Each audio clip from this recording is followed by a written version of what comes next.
So I have currently been living in Chiang Mai for 3 months now.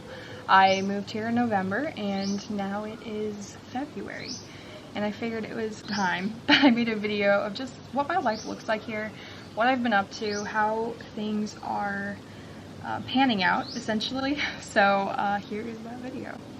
I think first of all I should probably explain a little bit of background. I worked as a toy and game designer for 3 years at Salient Technologies and it was amazing.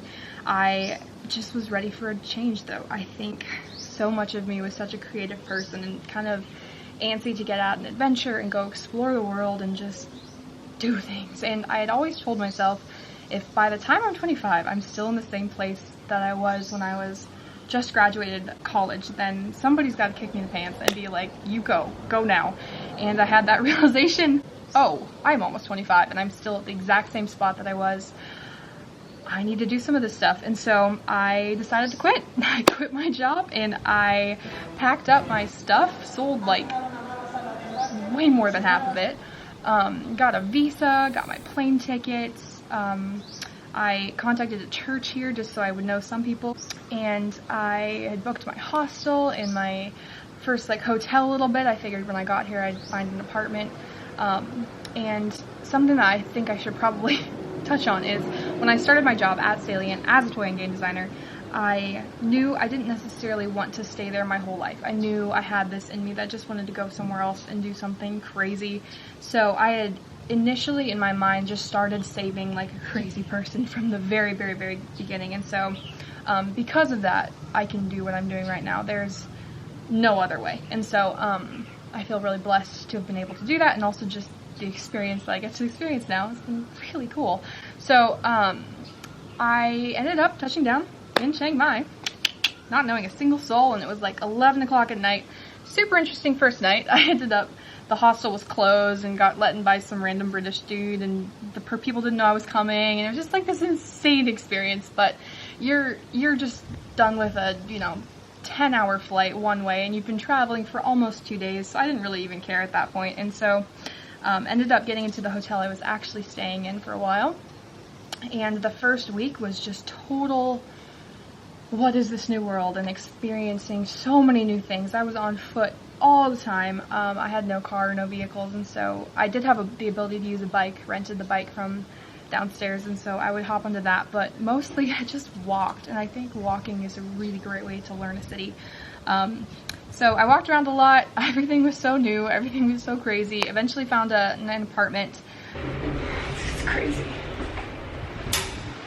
That is the view. Like, how do I get over that?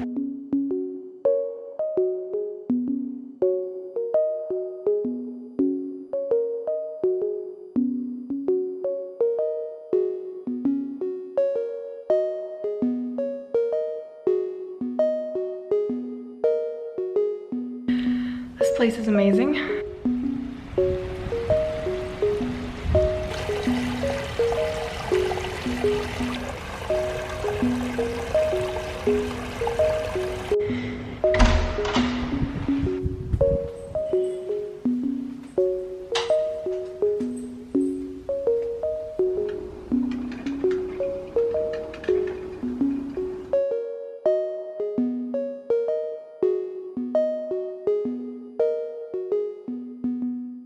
When I first came here, I had decided that I wanted to spend, or goal was to spend around 70% of my time creating, and then the other 30% I wanted to spend just exploring. I'm in a different country and it's amazing, and so I wanted to just really take advantage of that.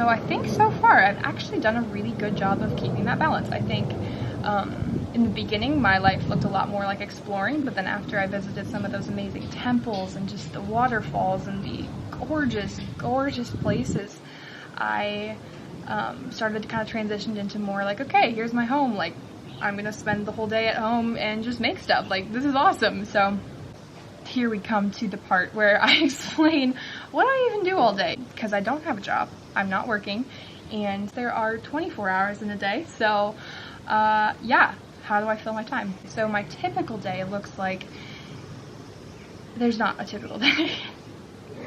But to explain it, what it might look like is I'll wake up and I'll make some coffee. I will sit on my bed in the beautiful sunshine and I will read my Bible. I will working through reading it over again from beginning to end. And I had done that once before, but I just thought in this current season I really wanted to do that again. And then after that I will sit down and kind of try to decide what my focus is for the day. And I have so many projects, as you can see. Like I have sticky notes everywhere where I'll just come up with ideas in the middle of the night, or like write stuff on my phone, or I love my bullet journal so much. It's been so helpful in just kind of keeping track of everything and my goals and the things that I'm like already processing and working on and the things I'm learning and notes from stuff. And so I'll kind of sit down and have an idea of like, okay, what sort of a day do I want to have today? And then I will either have a writing day where I will go to a coffee shop and I will sit at a lovely little table and I will drink a latte and I will work on writing a novel that I've been working on for a while. I will just kind of type stuff out and I will work on editing some of that stuff. Or I will have a day where I'm like, this is a music day, and I will sit and I will do some writing. Or maybe I will do some production stuff. I will work on mixing and mastering stuff that I already have recorded. Or maybe I will decide that I'm going to do some Photoshop today and I'm going to just really practice some new techniques. Or I want to make a new album cover, or I took some really amazing fun photos with a friend a few days ago, and I'll sit down and I'll process some of that stuff. I love illustration. I've already illustrated a book and loved it so much I decided to illustrate another one. And so I'll be working on some of those things. Or maybe I will decide it's a day for me to do learning. I have been taking some online classes. I've been working on some music technology production stuff. I've also been working on some film because it's been really fun to learn about that. And so I've been taking some film classes, some music classes, and then also some writing classes to help with the previous thing I was working on. And I will typically just do some of that stuff. Sometimes I'll make a cover song video, which is really fun, or sometimes I will have a day where I've just been going strong for so long, I just need to rest a little bit, and then maybe I'll go on a walk in some gardens. I've found some beautiful places here where I'll just kind of like plug in some music, process, go walk down the street, or maybe I'll go visit a night market that's kind of fun and exciting. I'll do something like that. But typically too, I have a lot of friends here that are very social and very fun, and so there always tends to be something going on. There's either a movie or a dinner, or we all decided to go bowling one night, and then we'll go to night markets and just went to a brewery, and just so many fun things with these amazing people that I will typically maybe fill up some of my nights with that stuff, and I love it. And then I'll maybe go to the gym and work out a little bit. I sit so much of my day that I was realizing if I don't work out, I'm going to become a noodle, and so I'll do that too. And then I will do a little bit of brainstorming about what my next step is in life. And this transitions well into what am I thinking about doing next, because there is an end to the season. I am coming back to the US on April 22nd, and so what am I doing? So I have so many dreams. I really do. I think budget is what really holds me back from a lot of those dreams, as with most people. But the things that I've been kind of just playing around with are, I'm going to buy a van when I get back to the US, and then I'll soup up that van and we'll drive around the country, a friend and I, to get the rest of the 50 states done. So if I'm in your state, let me know and we can maybe hang out. But and I I think after that though, I'll either continue living in it if that's what's really rocking my world and I love it, or transition into maybe doing some online teaching or some online just graphic design stuff for people or video stuff for people. There are a lot of options when you're an artistic person for working online. All I know is I like the transient parts of my life.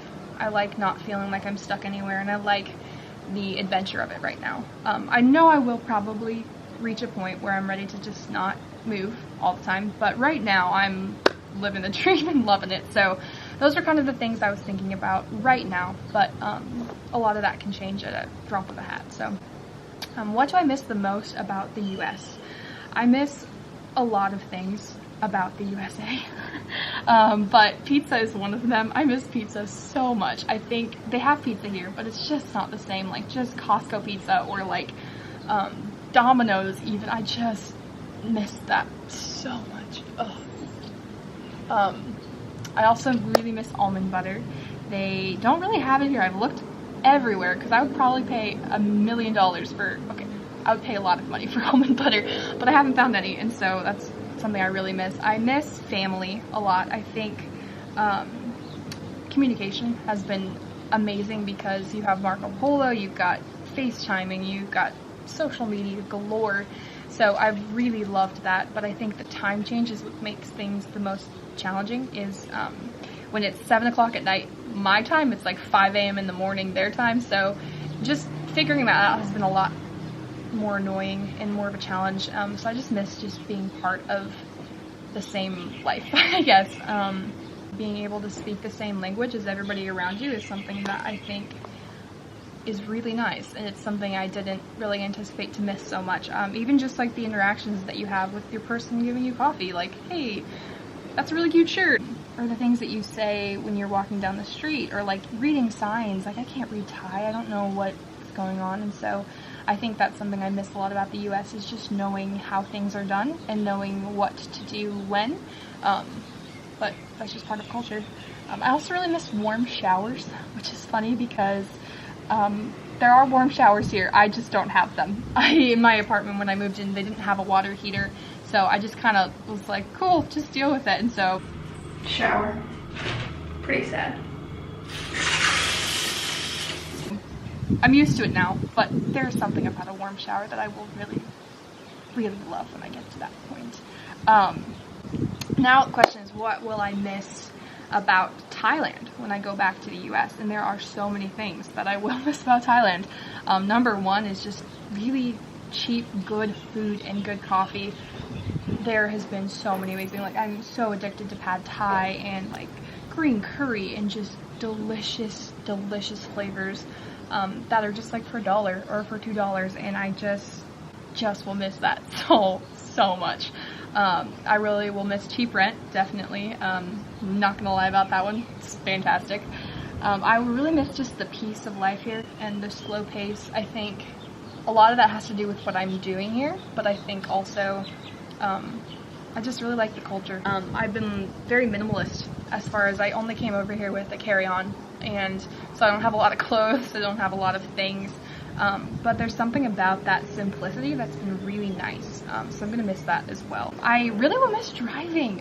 So I've ridden a motorcycle for 2 years in the US, and there are so many things, so many rules that I always just wished were legal in the US, like driving on the side of the shoulder or driving in between cars, and turns out you can do them here and it's perfectly fine. So I will miss that so much, is driving. You can drive on sidewalks, you can drive the wrong way on a road, you can drive in the middle of the street, like, it's amazing.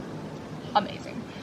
I guess just to close, I mean, this entire stage of life has been such an insane blessing. Like, I know I'm never going to forget this at all. It has been everything I'd hoped it'd be, plus so much more. I had no idea what to expect, and it turned out so much better than I had even dreamed. And so, yeah, I'm excited. I don't know what would have happened if I hadn't just risked it all and done something, but I'm digging it. So, there you go. It's hot out here.